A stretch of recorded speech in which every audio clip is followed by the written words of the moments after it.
Chers amis, nous devrions arrêter de regarder Thomas avec condescendance. Thomas est notre frère et nous avons énormément besoin de Thomas. Moi personnellement, j'aime beaucoup Thomas. Thomas, vous savez, c'est celui qui veut toucher le Seigneur. C'est celui qui veut rencontrer le Seigneur.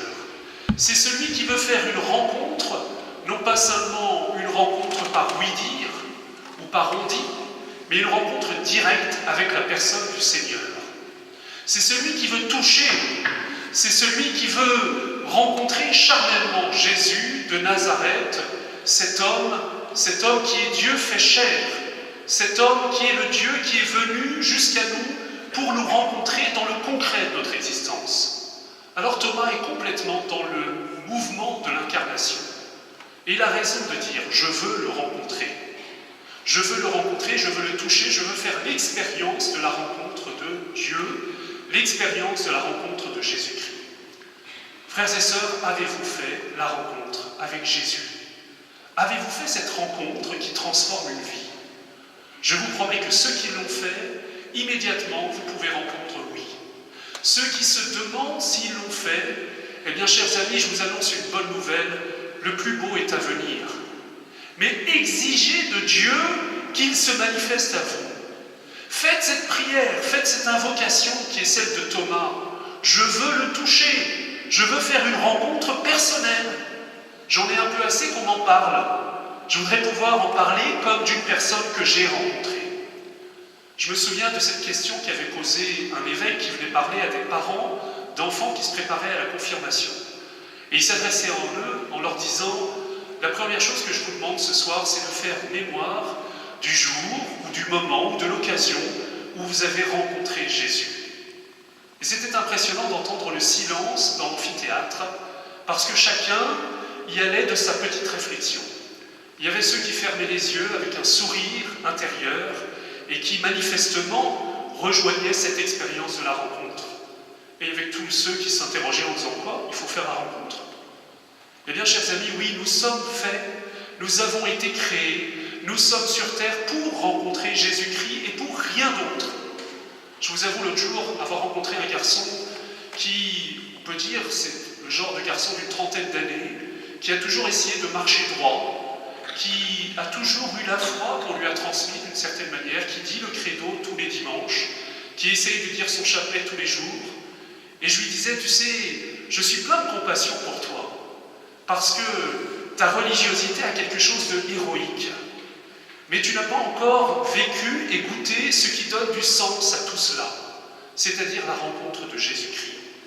Tu as une espèce de foi un peu héroïque, une espèce de fidélité obscure, mais tu dois demander de rencontrer Jésus-Christ. Alors vous me direz, comment est-ce qu'on fait la rencontre de Jésus-Christ? Eh bien, nous avons tout aujourd'hui dans l'Évangile. Thomas peut être notre guide. Thomas nous montre chacune des étapes nécessaires à une rencontre vitale, existentielle, une rencontre qui peut changer notre vie. Première étape, et il y en a 3 dans le cheminement de saint Thomas. La première étape, figurez-vous, c'est qu'il est dans son coin, et dans un premier temps, lorsque Jésus se manifeste aux 10 apôtres, comprenez que Judas manque à l'appel, évidemment, et Thomas ne s'est pas réveillé ce matin-là, ce premier dimanche, ce premier jour de la semaine, le premier des premiers jours de la semaine, le jour de la résurrection. Thomas n'est pas avec les autres. Pourquoi?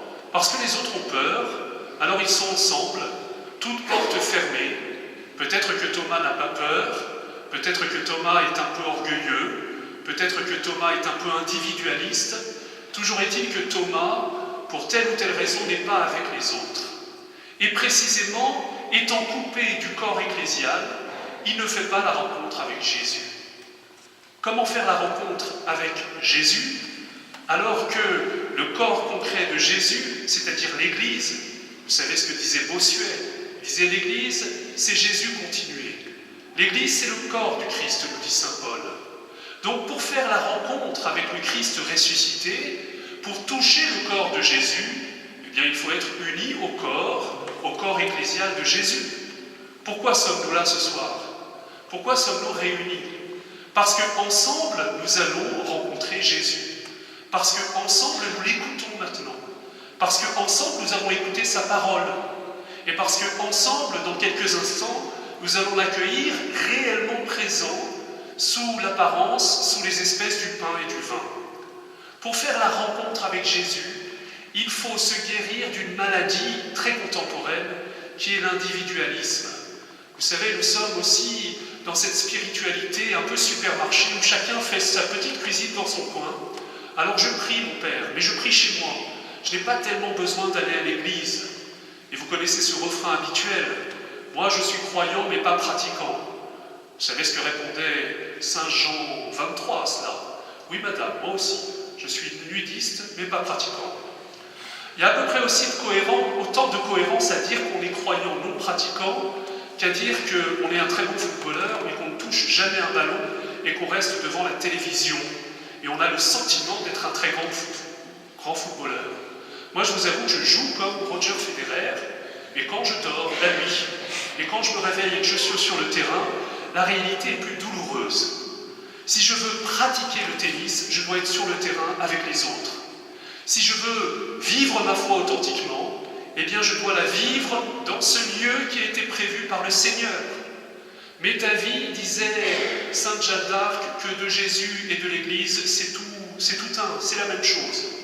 Pourquoi opposer l'Église à Jésus, alors que l'Église est le lieu concret où nous rencontrons Jésus? Premier mouvement, première conversion que doit vivre Thomas, c'est accepter de sortir de son orgueil, sortir de son individualisme, franchir le seuil et accepter d'être avec les autres, et c'est ce qu'il vivra en ce deuxième dimanche, en ce 8e jour après la résurrection. Voilà qu'il est avec les autres et que Jésus peut se manifester à lui. Chers amis, j'aime beaucoup ce slogan que répétait un aumônier de mon enfance qui aimait dire aux adolescents « Un chrétien seul est un chrétien en danger ». Un chrétien seul, c'est quelqu'un qui se coupe de la possibilité de rencontrer concrètement, vitalement Jésus, tel qu'il se donne dans l'Église. Alors sortons de notre individualisme, sortons de notre solitude. Et je vais même dire quelque chose, je crois que la messe du dimanche est déjà quelque chose de très bien, mais ça ne suffit pas. Pour un chrétien du XXIe siècle, ça ne suffit pas à faire la rencontre vitale avec Jésus. Nous devons rencontrer nos frères de manière plus intime. Tout à l'heure, je voyais quelqu'un qui a vécu le parcours Alpha dans la paroisse. Eh bien, je vous promets que ça change tout. Cette personne qui, toutes les semaines, retrouvait des frères et des sœurs en Christ et pouvait partager des choses très intimes, pouvait se laisser rejoindre par Jésus dans le concret de son existence. C'est-à-dire sortir de la superficialité de nos relations mondaines. Même le dimanche, avouez-le, on se dit bonjour, au revoir et on se laisse. On se laisse courir dans nos vies, chacun dans notre coin. Nous avons besoin, chers amis, frères et sœurs, nous avons besoin de retrouver cette dimension fraternelle, ecclésiale. Nous devons faire corps. Pour que le corps du Christ se manifeste à nous, nous devons faire corps entre nous. Et nous devons retrouver des groupes, des lieux où nous nous retrouvons pour travailler la parole de Dieu, pour nous laisser instruire les uns les autres, pour louer ensemble, pour guérir ensemble aussi. Première étape, chers amis, et la première conversion qu'accepte de vivre Thomas, c'est de sortir de sa solitude et d'oser franchir le seuil qui le sépare du corps ecclésial. Et j'ai même envie de dire plus. Il nous faut introduire les autres, nous poser la question de savoir pourquoi les gens ont peur d'aller à l'église. Est-ce que ce serait peu fraternel? Est-ce que ce serait peu attirant?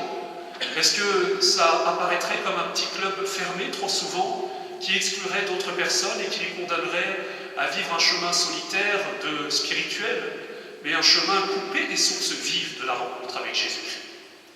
Première étape, nous nous unissons au corps ecclésial de l'Église. Deuxième étape, ça ne suffit pas lorsque le Christ réapparaît et lorsque le Christ voit Thomas qui est là, ce deuxième dimanche, Thomas qui doit raser les murs, Thomas qui doit être un peu confondu.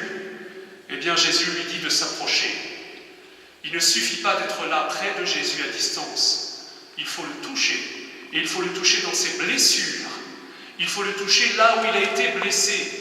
Et où a-t-il été blessé? Eh bien, dans nos propres blessures, frères et sœurs. Les blessures qui sont sur le corps de Jésus, ce sont nos péchés, ce sont nos blessures, ce sont nos morts, ce sont les fardeaux qu'il a pris sur lui et qui étaient en nous. Vous êtes-vous demandé pourquoi Thomas veut dire jumeau, didyme, jumeau? Eh bien, je crois que Thomas est une sorte de miroir du Christ, ou plutôt le Christ est le jumeau de Thomas. C'est-à-dire le Christ a pris sur lui les blessures de Thomas. Et Jésus montre ces blessures et dit, tu vois tout ce qui te fait souffrir. Tu vois cette vieille blessure dans ta vie. Tu vois ce vieux péché dont tu as honte et tu ne l'as jamais confié à personne. Il est là, il est présent, il a transformé, il a transpercé ma chair. Et cette chair n'est plus blessée. Elle compte à présent cette blessure n'est plus purulente, mais elle brille. Elle brille parce qu'elle a été transformée par mon amour. Chers amis, pour faire la rencontre authentique avec le Christ, il faut dépasser la surface, il faut le laisser nous rejoindre dans nos blessures. C'est le sens de cette fête du deuxième dimanche de Pâques que Jean-Paul II a voulu comme la fête de la miséricorde. La miséricorde, c'est le cœur de Dieu qui se penche sur nos misères. Est-ce que nous avons laissé Jésus descendre jusque dans ces lieux les plus douloureux de notre vie, jusque dans ces épisodes les plus douloureux de notre existence, juste dans ces lieux dont nous avons particulièrement honte? Eh bien, c'est là que Jésus nous attend. C'est là qu'il peut faire une rencontre transformante avec nous. Et malheureusement, nous sommes souvent avec Jésus un peu superficiels, c'est-à-dire que nous montrons la face lumineuse de notre être. Nous n'osons pas lui montrer ce qui est le plus douloureux en nous. Venez à moi, vous tous qui peinez sous le poids du fardeau, et je vous soulagerai. Offrez-moi vos blessures, je les ai prises sur la croix. Et venez les toucher maintenant.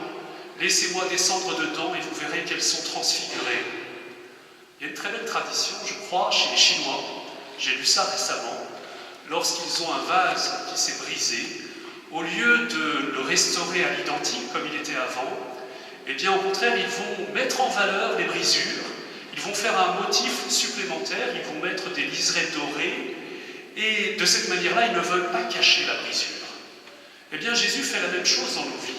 Nous sommes brisés, mais ces brisures, si elles ont été visitées par la grâce de Dieu, deviennent quelque chose qui peut briller. Vous savez, au ciel, on se montrera tous nos blessures, on sera hyper fiers, on s'irradiera. Vous voyez, on reflètera, on montrera toutes nos blessures, tout ce qui nous fait honte sur terre. Et si Jésus les a visitées, elles seront glorieuses comme les plaies glorieuses du Christ. Heureux les fêlés, ils laisseront passer la lumière. Connaissez-vous cette béatitude qui les résume toutes et qu'on doit à Michel Audiard, qui avait bien compris l'Évangile? Parce que ceux qui acceptent d'être fêlés et de laisser passer la lumière du Christ, eh bien ce sont les meilleurs apôtres. Ce sont ceux qui montrent qu'on peut être transfiguré par l'amour de Dieu.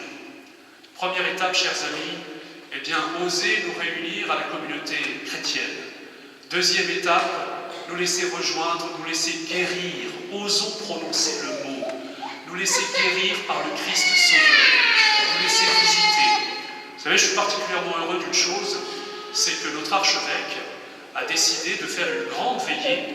Cette veillée devait être à Notre-Dame de Paris, je ne sais pas où elle sera finalement, le 11 mai prochain.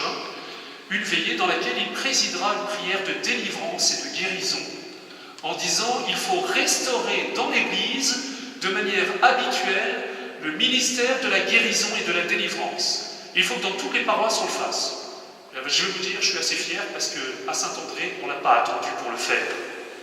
Et je vois que les gens qui se laissent visiter par ce ministère, oui, aujourd'hui, Jésus veut guérir. Ce n'est pas réservé pour il y a 2000 ans. Vous avez entendu la finale de l'évangile de Jean? Il y a encore tellement d'autres signes que le Christ a fait. Mais si on devait toutes les mettre dans un livre, eh bien toutes les bibliothèques ne suffiraient pas pour les mettre. Tous ces signes, c'est les miracles que Jésus veut faire aujourd'hui, encore au XXIe siècle, à condition que nous lui offrions nos blessures, à condition que nous l'accueillions au cœur de nos misères. Troisième étape, frères et sœurs, si nous avons fait la rencontre du Christ, nous ne pouvons pas la garder pour nous. Et Thomas ne va pas garder cela pour lui. Vous savez, on ironise souvent sur Thomas parce qu'on dit qu'il a la tête dure, mais une fois qu'il a laissé percer la dureté de son cœur, une fois qu'il a été touché par Jésus dans ses blessures, eh bien il devient le meilleur des apôtres. On dit que Thomas a évangélisé jusqu'en Inde. Ça, on en est sûr, les premières communautés chrétiennes en Inde ont été institués, évangélisés par saint Thomas. Et certaines études récentes, certaines recherches récentes, laissent à penser qu'il aurait même peut-être poussé l'aventure jusqu'en Chine, voire au Japon, imaginez-vous, au 1er siècle de notre ère. Ça veut dire qu'il a été saisi d'un zèle évangélisateur qui ne pouvait s'exprimer que par la profondeur de sa rencontre avec le Christ. J'aime bien imaginer, vous savez, Saint Pierre, après la Pentecôte, qui réunit les 11 apôtres et qui déroule la carte du monde connu et qui dit maintenant il faut aller aux 4 coins du monde. Alors qui veut aller jusqu'au bout du monde connu, du côté occidental, jusqu'à l'ouest? Alors Saint Jacques a levé la main, lui qui d'après la tradition aurait été jusqu'en péninsule ibérique, d'où la tradition du pèlerinage de Saint Jacques de Compostelle. Et Thomas a dit, moi je vais suivre Alexandre le Grand et je vais aller même plus loin que lui. Et Thomas est allé jusqu'à l'autre bout, jusqu'au soleil levant, il est allé jusqu'au fin fond de l'Asie. Frères et sœurs, nous devons aspirer à cette rencontre avec le Christ. Frères et sœurs, franchissons le seuil qui nous sépare trop souvent de la communauté des chrétiens, qui nous sépare de cette rencontre vivante, fraternelle, dans le corps de l'Église. Laissons le Seigneur visiter nos blessures, accueillons cette bonne nouvelle de la miséricorde, et enfin ne gardons pas ce trésor pour nous, soyons comme Thomas, les apôtres du Christ miséricordieux et ressuscité. Amen.